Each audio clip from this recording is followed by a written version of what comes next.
The purpose of these lessons is to show you the logic behind the most basic Chinese characters, beginning with the simplest pictograms, and later combining these elements to create more complex characters. This is the third installment of characters containing 字, plus a few characters most often paired with it. We should start by reviewing 符 from lesson 127, depicting the process of repairing misshapen arrows by binding them between planks to make them straight again.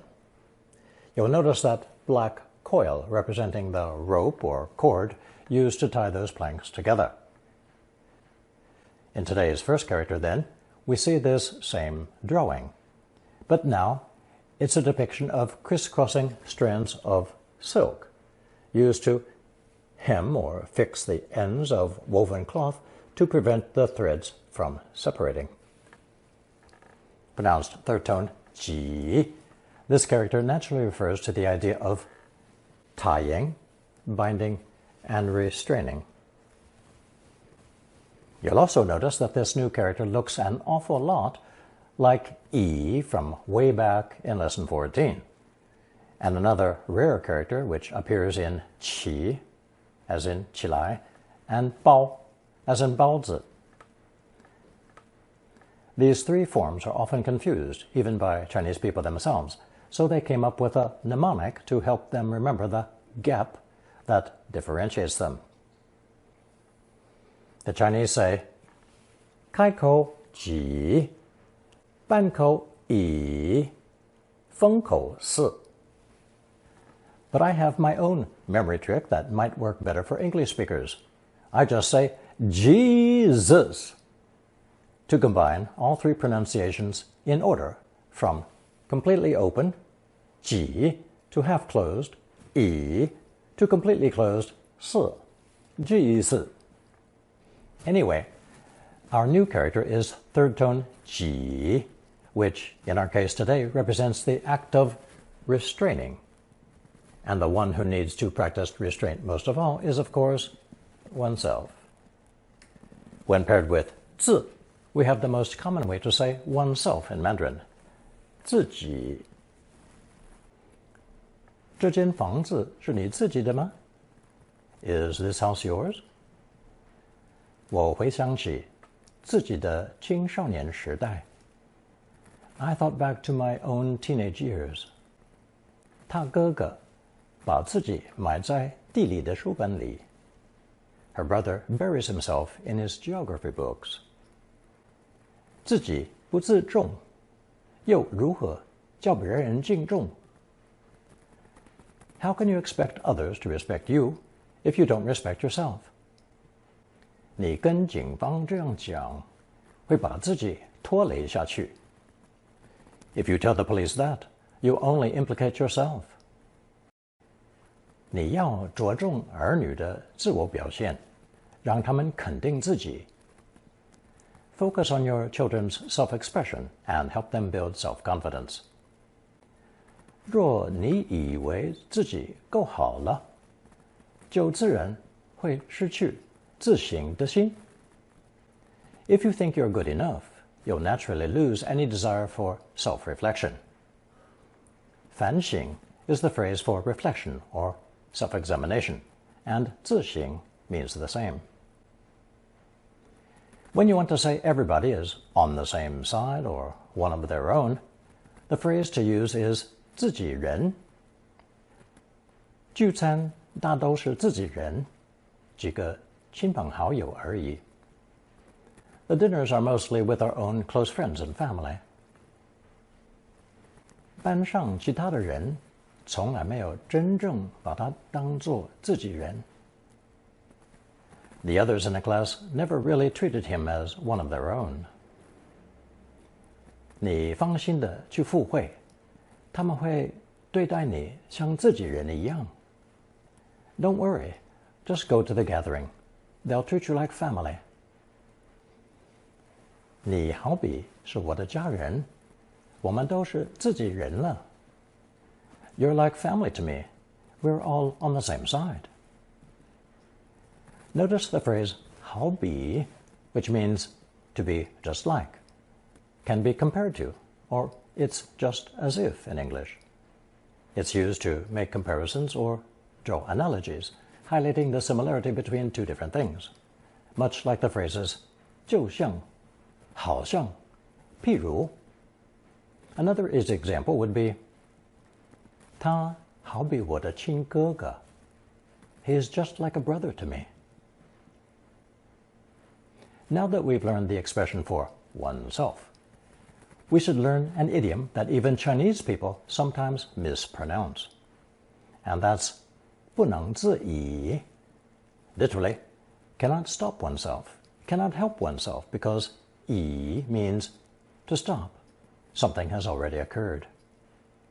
Some native speakers mistakenly say 不能自己 because the final two characters look like 自己 but are actually 自己.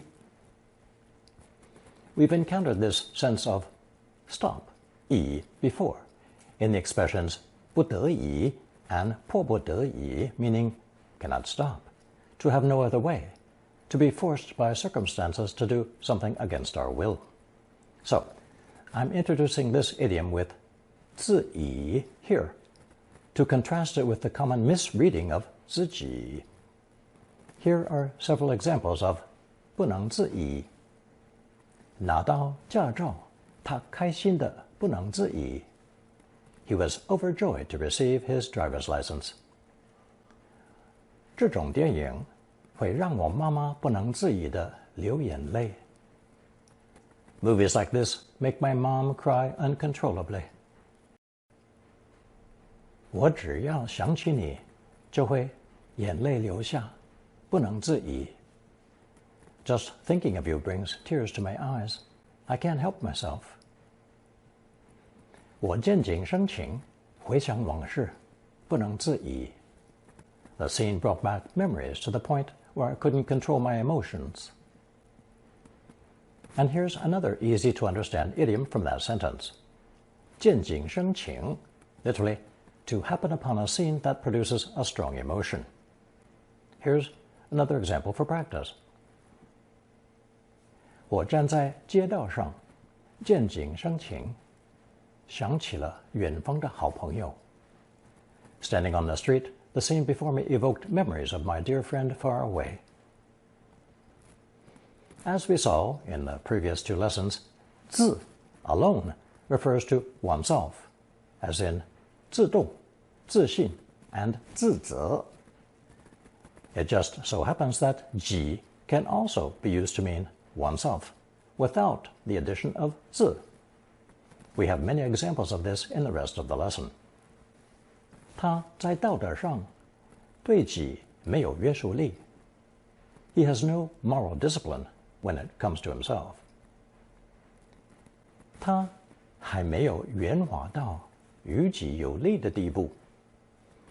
He isn't yet shrewd enough to look out for his own interests. When referring to physical objects, 圆滑 means smooth and rounded. When describing a person, he or she is either smooth and tactful so as not to offend others, or slick and evasive to avoid responsibility. It's generally a slightly disapproving term, implying a lack of directness or sincerity. 利人利己, literally, benefit people, benefit oneself, means to be mutually beneficial. 这种利人利己的生意需要我们一起合作. This mutually beneficial business venture requires us to work together. Our next expression, 知己, can function as a noun or an adjective. It refers to a profound friendship where gender is irrelevant to the intensity of the bond. It's a best friend or partner who brings out your best self, offers intense loyalty, and feels like a perfect fit. 他们两个真知己. They are true soulmates. 我们当时是很知己的朋友. We were very close friends back then. 我们是常来往，可是没有成为知己. We see each other often, but haven't become especially close. 我可没有想到，您还是他们的知己朋友。I never would have thought you were still good friends with them. These next two sentences are examples of 知己 as a verb-object structure, meaning to know oneself. 知彼 then is the opposite, meaning to understand one's opponent. 我们知己知彼，才能了解对手。We must know ourselves and our opponent to understand what we're up against.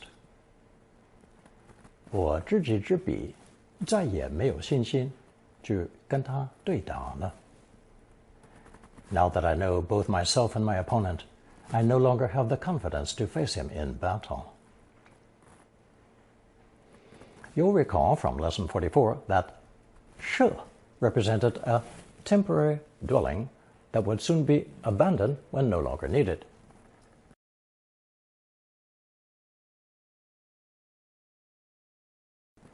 By adding the hand radical, the verb 舍 was created, meaning to abandon, throw away, part with, or give something up. With that in mind, we now have several expressions and idioms related to 舍己, self-denial, beginning with this famous biblical verse found in Matthew chapter 16, verse 24. Jesus is telling his disciples that true followers must surrender their own wills, endure sacrifices, and follow his example.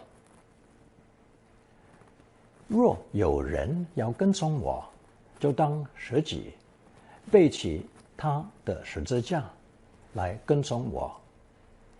If anyone would come after me, let him deny himself, take up his cross, and follow me. Here are two new idioms, 舍己為公 and 捨己為人, both meaning the giving up of one's own life for one's own interests for the sake of others. 我们从小就常听到舍己為公是好品德。From childhood, we've often heard it said that self-sacrifice for the common good is a virtue. 这位青少年以关怀和舍己為人的心来救人。This young man saved others with a heart of compassion and self-sacrifice. 我这是舍己為公，为的是合作的大事。I'm sacrificing my own interests for the sake of cooperation. 理想派的人不求名利，不计得失，舍己為人。Idealists don't seek fame or fortune, don't care about gains or losses, and put others before themselves. Notice those two phrases, 不求名利 and 不计得失, that are very common sayings but not considered to be classical idioms, 成语, because they did not originate from historical sources. Two similar idioms are 捨己從人 or 捨己救人, both of which refer to a person's open-mindedness and flexibility by abandoning their own opinions to follow or accommodate others. 我没想到你会捨己從人，順着別人的意思。I didn't expect you to be so accommodating and go along with what the others wanted. Our next idiom is 事不關己, referring to a matter of no concern to oneself. It's none of one's business. 只要事不關己，他就不去關心，真是太自私啊。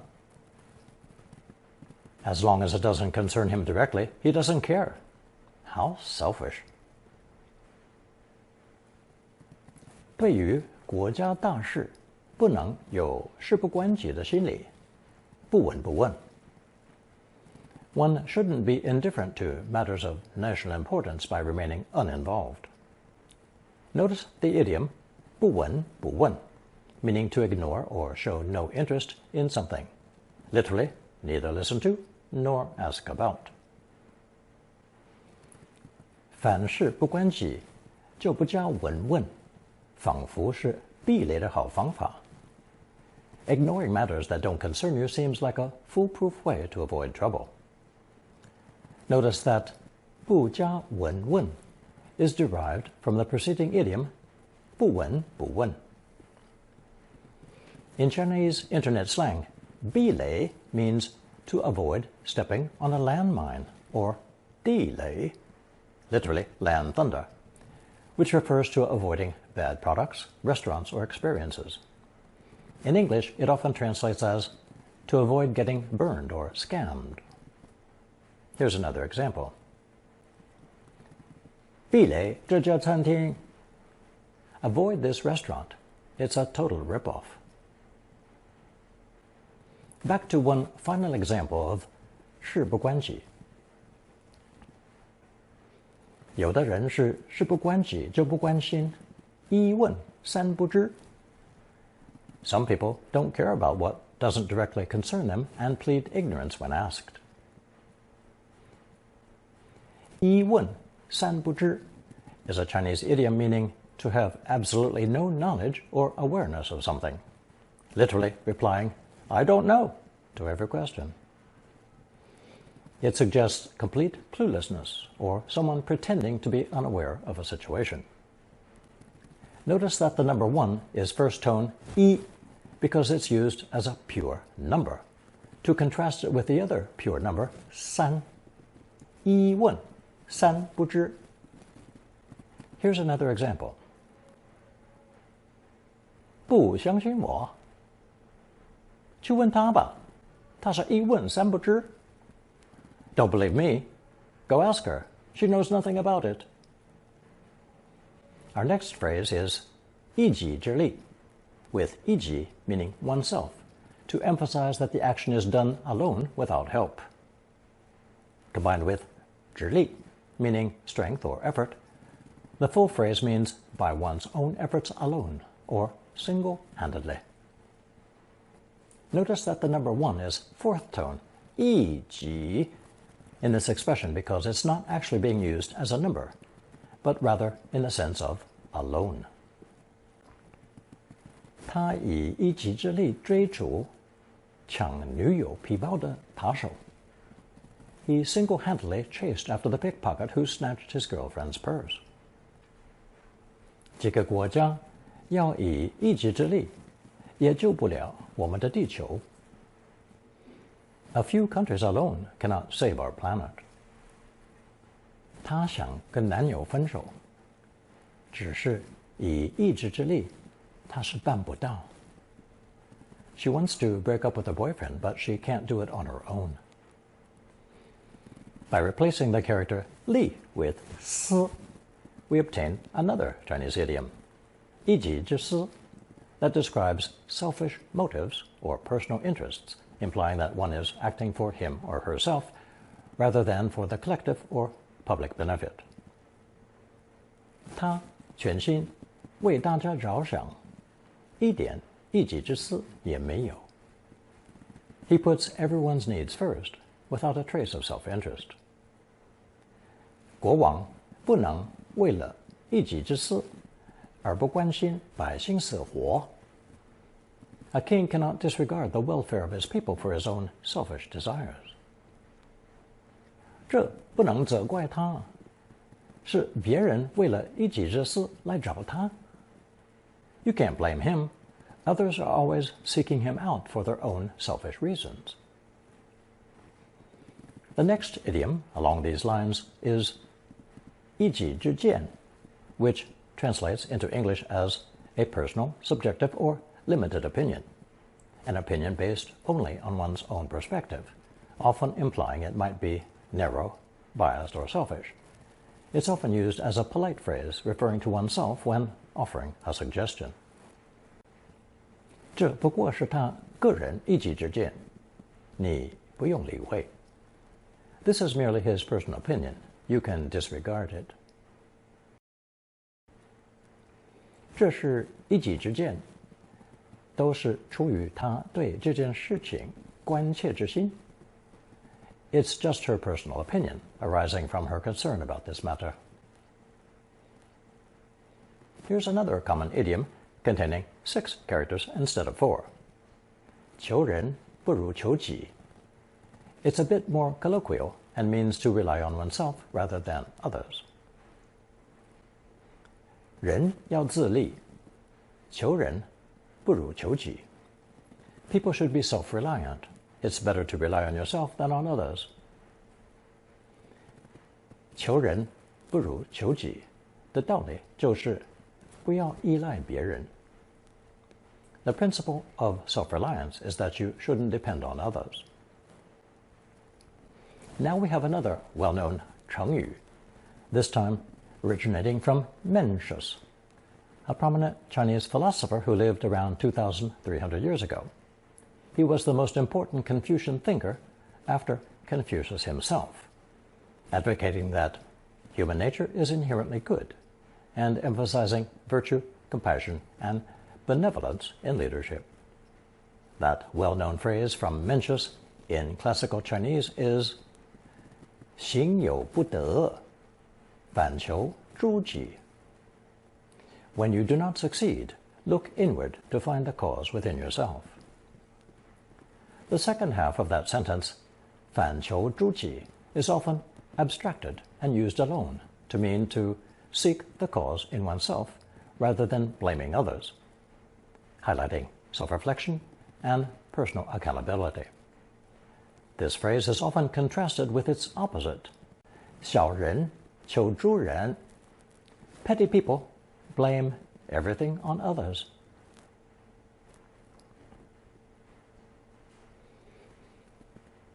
Something that I did not know is that 诸 in this idiom is a classical contraction of 2 characters, 知与, which makes much more sense if those 2 previous sentences are rewritten as 反求之于己 and 小人求之于人. It turns out that there have always been contracted characters in Chinese, some classical and some modern. One that we have already learned is 表, composed of the fur or hair component, 毛, above the clothing radical, 衣, which represented a sleeveless fur vest worn on formal occasions. 表 is actually a contraction of 皮袄, with 袄being an outer coat padded with cotton or lined with fur. I didn't mention this at the time when explaining 表because the character 袄 hadn't, and still hasn't, been introduced in these lessons yet. Another new but easy example is 本, an obvious contraction of 不 plus 用, used mainly by speakers in and around Beijing.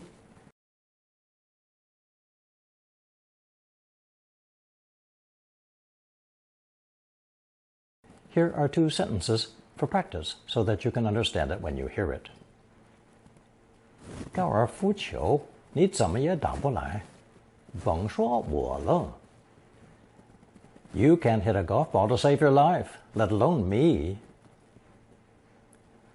这时候，在这小镇里，你甭想再找到另一间房子。At this hour and in this little town, don't even think about finding another room. Ain't gonna happen. Before going on to another idiom with 己, I need to introduce a new character that is paired with it. It's actually the familiar 占 in 占卜 that we saw way back in lesson 15.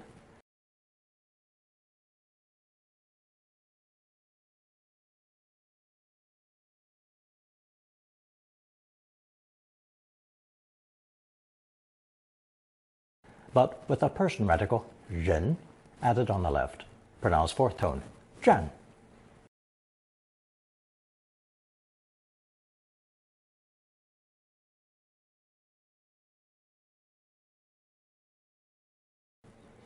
Actually, it was just a tonal change of the original 占, but at the time it was felt necessary to distinguish the 2 forms with the person radical.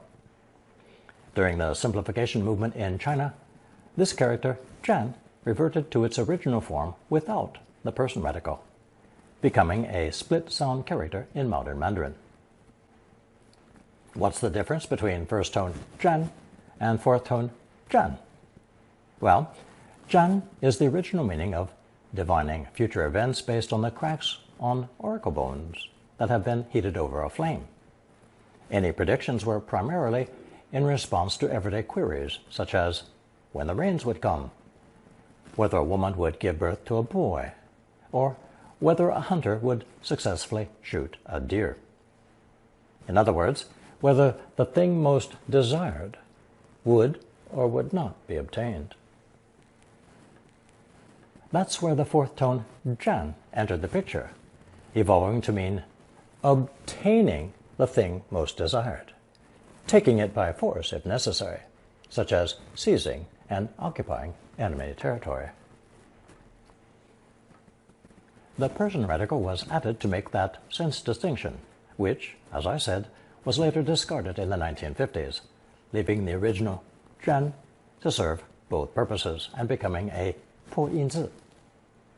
We can start our examples with the traditional 占 by itself, meaning to take, constitute, or account for. 水几乎占地球表面的3/4. Water takes up nearly 3/4 of the Earth's surface. The correct term for occupying territory is 占领. 这个领土曾被很多国家占领过. This territory has been occupied by many countries. 占用 means to occupy or take possession of something. 我的工作占用我很多时间. My job takes up a lot of my time. 不知可不可以占用你一点时间? I wonder if I could take up a few moments of your time. 你的书占用太多位子，连椅子都没地方放. Your books are taking up too much space. There's not even room for a chair. 我能占用你1分钟吗? 没问题，请说. Can I take a minute of your time? Sure, go ahead. What is it? 占有 means to have or already be in possession of something. 我认为她有一点占有的天性. I think she has a possessive nature. 拜托你不要再占有我的停车位. Please stop taking my parking spot. 没有主人的土地是不可以私自占有的. Unowned land cannot be occupied without authorization. 他在父亲的银行里占有一高位，想占多久就多久. He holds a high position in his father's bank and can occupy it for as long as he wants. And now here's the idiom with today's second most important character, 己, 占为己有. 这些自行车是给大家使用的，不可占为己有. These bicycles are for everyone to use. You can't just claim one as your own. 大儿子千方百计地想把父亲的土地占为己有. The eldest son tried every trick in the book to seize his father's land. Notice the idiom 千方百计, meaning literally 1,000 ways, 100 schemes, or by hook or by crook. 我很有成就，不过他不能把我的东西占为己有. I've accomplished many things, but he mustn't claim any of them as his own. 抄袭就是把别人的书或思想占为己有. Plagiarism is appropriating someone else's books or ideas. As you can see from that last example, the term for plagiarism, 抄袭, contains a new character. We saw a similar character meaning to be noisy or to argue, 吵, with the mouth radical in lesson 27. Well, now comes two more with the same phonetic element, one with a metal radical, 金, and the other with a hand radical, 手. both pronounced first tone, 抄. Originally, they were the same character, meaning to take or snatch with a fork or scoop-like tool, hence the middle radical. The similarity between the use of this fork-like tool and grabbing with the fingers was not lost on the early Chinese, so they also applied 抄 to the actions of soldiers plundering and looting villages. It's this extended sense that led to the switching out of the middle for the hand radical, thus creating two separate characters. Here are two examples of ransacking and looting using 抄 with the hand radical. 他的家被抄了. His house was ransacked. 他们全家被仇人抄光了. Their entire family was wiped out and stripped of everything they owned by their enemies. Historically, this sort of devastation was usually wrought by the supporters of a new dynasty at the end of the previous one. A less violent use of 抄 is simply the action of taking or picking something up, 抄走 or 抄起来. 什么人把我的手机抄走了? Who took my phone? 他坐下来抄起书，可是没有心情打开。She sat down and picked up a book, but couldn't bring herself to open it. Again, referring back to that original scoop-like movement, when taking a shortcut, one often needs to go around an obstacle, found in the expressions 走超道 and 抄小道. 走超道去就可以比对方早一点到. If you take the shortcut, you'll get there before they do. 要是抄小道，只要5分钟，你就能到办公室. If you take the shortcut, you'll be at the office in just 5 minutes.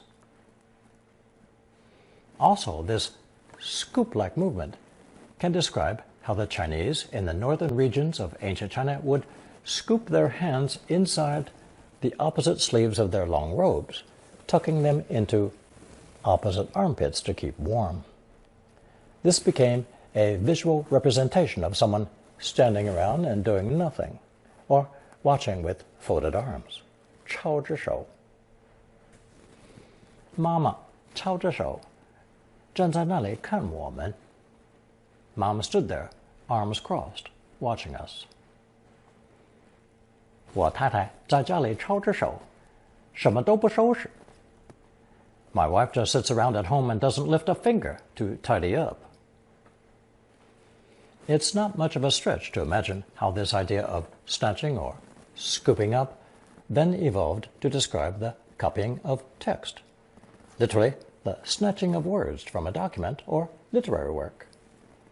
That brings us back to our original expression for plagiarism, 抄袭. 我相信这首诗是从别人抄袭来的. I believe this poem was plagiarized. 这几句是作者从别人的作品中抄袭而来的. These lines were plagiarized by the author from someone else's work. 抄袭别人的作品，抄得一字不差，你还矢口否认. You copied someone else's work word for word, yet you still stubbornly deny it. Notice the idiom 矢口否认, comparing words to a released arrow, implying a person speaking firmly, rapidly, and decisively, as if firing an arrow, leaving no room for doubt or retraction. Copying is not always of the unethical sort, because school children are expected to do it regularly as part of their education. In this case, the sense of raiding and attacking contained in the character 袭 is not used. 请把这2页抄一下. Please copy these 2 pages. 你是照什么书抄的? What book did you copy from? 那个男生常常抄别人的作业. That boy often copies other students' homework. 小刘抄了挨着他坐的一个女生的作业.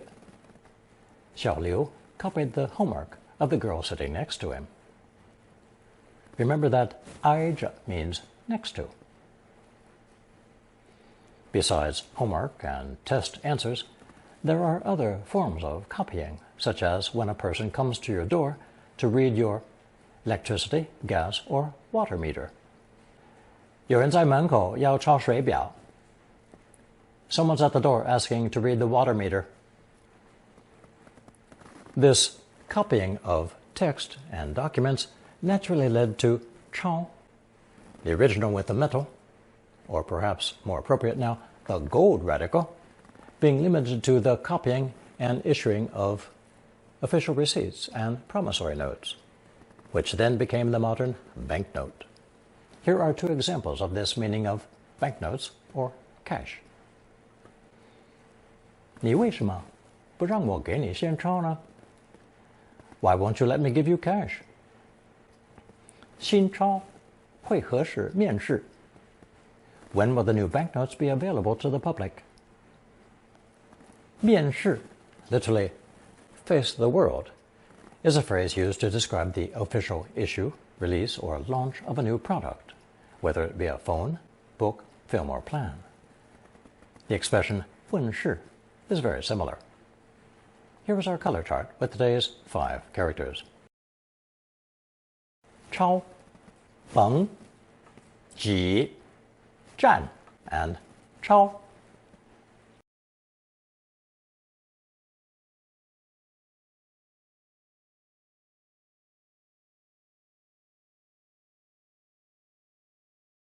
Here's a recap from today's lesson. 1.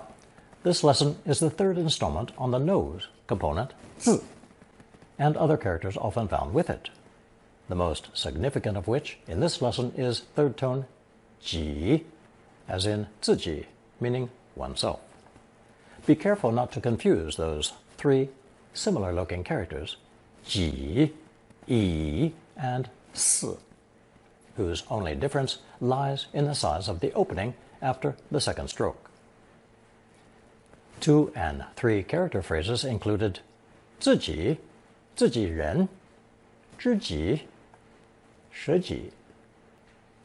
4 character and longer phrases and fixed idioms were 舍己为公, 舍己为人, 舍己从人, 舍己救人, 事不关己, 利人利己, 于己有利, 知己知彼, 一己之力, 一己之私, 一己之见, 反求诸己, 占为己有, and 求人不如求己. 2. Today's second new character, often paired with ji, was fourth tone 占, an offshoot of first tone 占, as in 占卜. This resulted in several new expressions, such as 占领, 占用, 占有, and 占三分之一. 3. The third and fourth new characters were 抄, with the gold radical, and 抄, with the hand radical, that evolved from it. 抄, with the gold radical, gave us 现钞 for cash, and 新钞 for newly minted banknotes. 抄, with the hand radical, was more prolific, adding these vocabulary items: 抄袭, 抄下来, 抄表, 抄起来, 抄小道, and 抄之手. Another use of 抄手 is to be found on restaurant menus, where Sichuan wontons are called 抄手, because their folded shape resembles an arms-crossed posture. These wontons are usually served with spicy hot pepper oil. 4. And finally, expressions that appeared within the explanations of the previous phrases included 避雷, 地雷, 面试, 圆滑, 不求名利, 不计得失, 见景生情,不能自已，矢口否认，一问三不知, and the contracted character 本. Now you will find a short quiz on double, triple character, and longer expressions. Answer using only the characters learned so far.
Thank you for watching and listening.